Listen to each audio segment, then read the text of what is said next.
जानकी नवमी व्रत विधि। यह व्रत फाल्गुन शुक्ल पक्ष की नवमी को किया जाता है। जानकी नवमी व्रत करने के लिए व्रत तिथि में प्रातः सुबह उठना चाहिए। व्रत के दिन व्रत से जुड़े सभी नियमों का पालन करना चाहिए। सुबह स्नान आदि करने के बाद सुहाग की सारी सामग्रियों से भगवती सीता का पूजन करना चाहिए।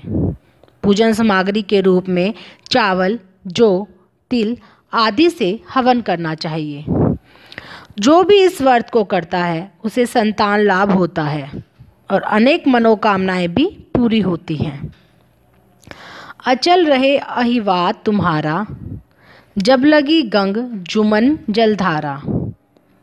इस वाक्य से पार्वती जी ने सीता को आशीर्वाद दिया था कि जिस तरह से पार्वती जी ने सीता जी को आशीर्वाद दिया था, ठीक वैसे ही सीता जी व्रत रखने वाली स्त्रियों को आशीर्वाद देती है।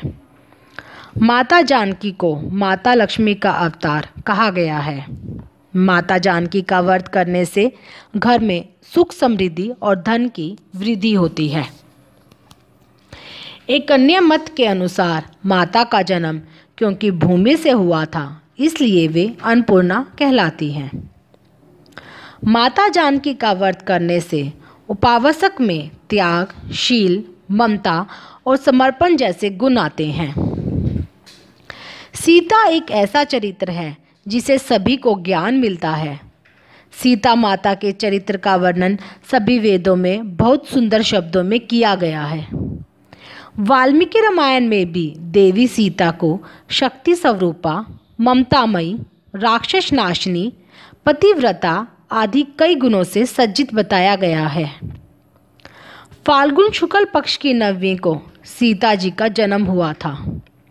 अतः इस दिन को सीता नवमी अथवा सीता जयंती के रूप में मनाया जाता है।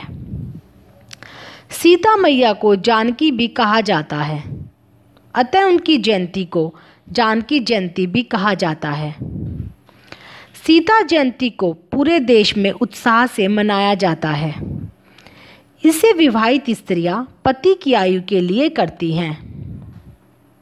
नेपाल में इस दिन को बहुत उत्साह से मनाते हैं।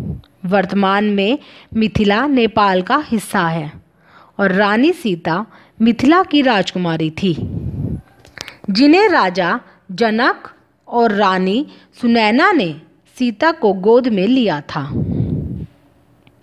वास्तव में सीता भूमिजा कहलाई, क्योंकि राजा जनक ने उन्हें यज्ञ के लिए खेत जोतते हुए धरती मैया से प्राप्त किया था। इस संदर्भ में बहुत ही रोचक कथा कही जाती है, जिसे विस्तार से लिखा गया है। जानकी जन्म कथा। सीता मैया, जो कि मिथिला नरेश जनक की पुत्री कही जाती है, वाल्मीकि रामायण के अनुसार जब राजा जनक ने धरती को जोता था, तब निर्मित हुई क्यारी में उन्हें एक छोटी सी कन्या मिली थी। तभी राजा जनक ने इन्हें धरती माता की पुत्री के रूप में अपना लिया था। यह भी कहा जाता है कि राजा जनक ने यज्ञ कार्य हेतु धरती को जोता, तब धरती में एक गहरी दरार उत्पन्न हुई। उस दरार से एक सोने की डलिया में मिट्टी में लिपटी हुई एक सुंदर छवि वाली कन्या प्राप्त हुई। राजा जनक की कोई संतान नहीं थी, इसलिए इस छोटी सी कन्या को जैसे ही उन्होंने अपने हाथों में लिया, उन्हें पिता प्रेम की अनुभूति हुई और उन्होंने उस कन्या को सीता नाम दिया और उसे अपनी बेटी के रूप में सम्मान दिया। राजा जनक मिथिला के राजा थे। जनक उनके पूर्वजों द्वारा दी गई उपाधि थी। उनका असली नाम सिराध्वज था एवं उनकी पत्नी का नाम महारानी सुनैना था। सीता इन दोनों की एकमात्र पुत्री थी। कई मतों के अनुसार सीता के जन्म के विषय में एक कथा कही जाती है, जिसमें स्पष्ट किया गया है कि सीता कौन थी और क्यों रावण की मृत्यु का कारण बनी। असल में सीता रावण और मंदोदरी की बेटी थी। इसके पीछे बहुत बड़ा कारण था। वैद्यवती सीता वैद्यवती का पुनर्जन्म थी। वैद्यवती एक बहुत सुंदर सुशील धार्मिक कन्या थी जो कि भगवान विष्णु की उपासक थी।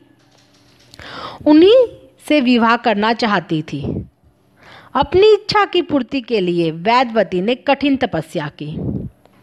उसने सांसारिक जीवन छोड़ स्वयं को तपस्या में लीन कर लिया था। वैद्यवती उपवन में कुटिया बनाकर रहने लगी। एक दिन वैद्यवती उपवन में तपस्या कर रही थी। तभी रावण वहां से निकला और वैद्यवती के स्वरूप को देखकर उस पर मोहित हो गया। उसने वैद्यवती के साथ दुर्व्यवहार करना चाहा, जिस कारण वैद्यवती ने हवन कुंड में कूदकर आत्मदाह कर लिया और वैद्यवती ने मरने से पूर्व रावण को श्राप दिया कि वो खुद रावण की पुत्री के रूप में जन्म लेगी और रावण की मृत्यु का कारण बनेगी। कुछ समय बाद रावण को मंदोदरी से एक पुत्री प्राप्त हुई, जिसे उसने जन्म लेते ही सागर में फेंक दिया। सागर में डूबती हुई वह कन्या सागर की देवी वरुणी को मिली और वरुण ने उसे धरती की देवी पृथ्वी को सौंप दिया और देवी पृथ्वी ने उस कन्या को राजा जनक और माता सुनैना को सौंप दिया, जिसके बाद वह कन्या सीता के रूप में जानी गई और बाद में इसी सीता के अपहरण के कारण भगवान राम ने रावण का वध किया। जिस तरह सीता मैया धरती से प्रकट हुई थी, उसी प्रकार वह धरती में समा गई थी। रावण के संहार के बाद जब राम अयोध्या पहुंचे, तब उन्हें किन्हीं कारणों से सीता का त्याग करना पड़ा। उस समय सीता ने अपना जीवन वाल्मीकि ऋषि के आश्रम में व्यतीत किया और 2 सुंदर राजकुमार लव कुश को जन्म दिया। राम इस बात से अनभिज्ञ थे कि उनकी 2 अति बलशाली संतान हैं। जब राम ने अश्वमेध यज्ञ के लिए अपने अश्व को छोड़ा, तब इन दोनों राजकुमारों ने उस अश्व को पकड़ लिया और कहा कि अपने राजा को बोलो कि हमसे युद्ध करे। लवकुश भी अपने जन्म के रहस्य को नहीं जानते थे। लवकुश के साथ हनुमान जैसे सभी योद्धाओं ने युद्ध किया, लेकिन कोई उनसे जीत नहीं पाया। तब आखिर में राम वहां आए। तब उन्हें यह ज्ञात हुआ कि यह दोनों दिव्य बालक उनकी और सीता की संतान हैं। तब सीता को वापस अयोध्या आने को कहा गया। जब सीता अयोध्या की भरी सभा में गई और उन्होंने धरती माँ का आह्वान किया और लवकुश को पिता को स्वयं को धरती माँ को सौंप दिया। इस तरह जिस प्रकार दिव्य जन्म के साथ सीता मैया प्रकट हुई, उसी तरह वे धरती में समा गई। सीता मैया एक दिव्य स्वरूपा मानी जाती है।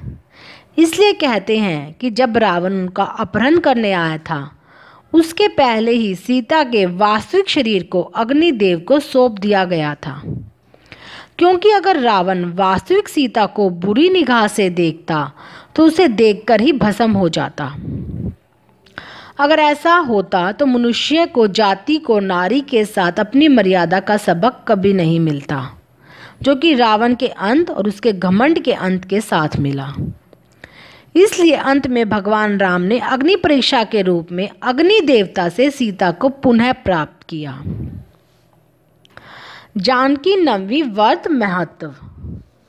जिस प्रकार भगवान श्री राम का जन्म दिन एक उत्साह के रूप में मनाया जाता है, उसी प्रकार जानकी देवी का जन्म का महत्व है। जानकी नवमी व्रत सौभाग्यवती स्त्रियां अपने वैवाहिक जीवन की सुख शांति के लिए यह व्रत करती है। पुरुषों में भगवान श्री राम को आदर्श पुरुष की संज्ञा दी गई है और जानकी के आदर्शों पर चलना हर स्त्री की कामना हो सकती है। जीवन की हर परिस्थिति में अपने पति का साथ देने वाली पतिव्रता स्त्री के रूप में माता जानकी को पूजा जाता है। सीता माता जानकी के जन्मस्थली सीतामढ़ी में जानकी जन्म दिवस एक उत्साह के रूप में मनाया जाता है। यह व्रत श्रद्धा और विश्वास के साथ साथ उत्साह और उमंग लिए होता है। जानकी नवमी व्रत 4 स्तंभों का मंडप तैयार करके किया जाता है। मंडप बनाकर उसमें सीताजी व भगवान श्री राम की प्रतिमा स्थापित की जाती है। इसके बाद इनके साथ राजा जनक, माता सुनैना, हल और माता पृथ्वी की भी प्रतिमाएं पूजा के लिए रखी जाती है।